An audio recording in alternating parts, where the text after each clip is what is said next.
I say to you that there is in operation at the present time a conspiracy to sell, and I use the word sell advisedly, this country to the Dominion of Canada. In the winter of 1929, the small Newfoundland outport of Trinity on Trinity Bay faced a harrowing ordeal when a fierce blizzard struck, followed by a tidal surge that locals called a silver thaw.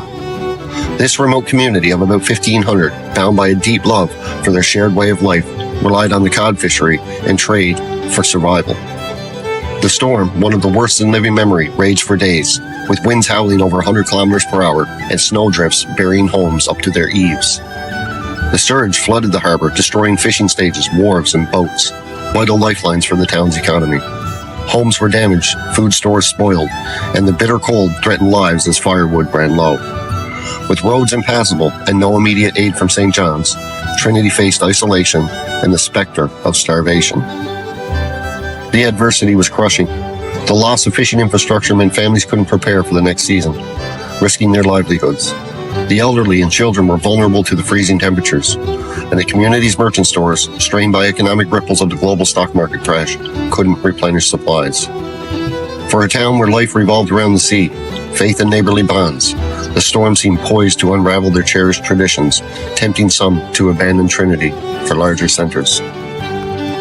Yet, the people of Trinity, driven by a fierce devotion to their community and the cultural heritage handed down through generations, responded with a unity that became their legacy. Families sacrificed personal comfort, opening their homes to those whose houses were uninhabitable, crowding together for warmth. Fishermen, hardened by years at sea, organized teams to salvage what they could from the wrecked harbor, sharing tools and timber hauled from the woods despite their own exhaustion. Women formed communal kitchens, pulling flour, molasses, and dried fish to feed the hungry, while children gathered kindling to keep fires burning.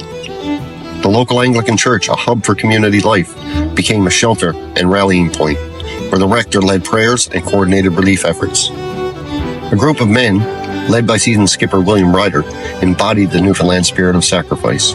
Risking their lives, they braved the storm's aftermath to sail a battered schooner to Bonavista, 40 miles north, navigating icy waters to secure emergency supplies. Their return, with barrels of flour, salt pork, and kerosene, was met with cheers, sustaining the town until spring. Meanwhile, the community held times, impromptu gatherings with fiddles and storytelling to lift spirits, preserving their cultural traditions of music and oral history. These acts of resilience ensured that the songs, stories, and mummering rituals that defined Trinity's soul endured.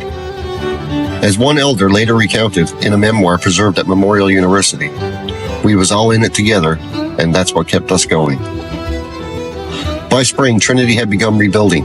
Neighbors shared labor to reconstruct fishing stages, and the community petitioned the government for aid, securing funds to repair the harbor.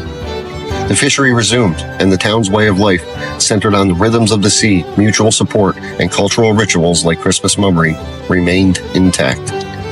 The ordeal, born of sacrifice and love for their community, strengthened Trinity's resolve, forging a collective pride that persists today.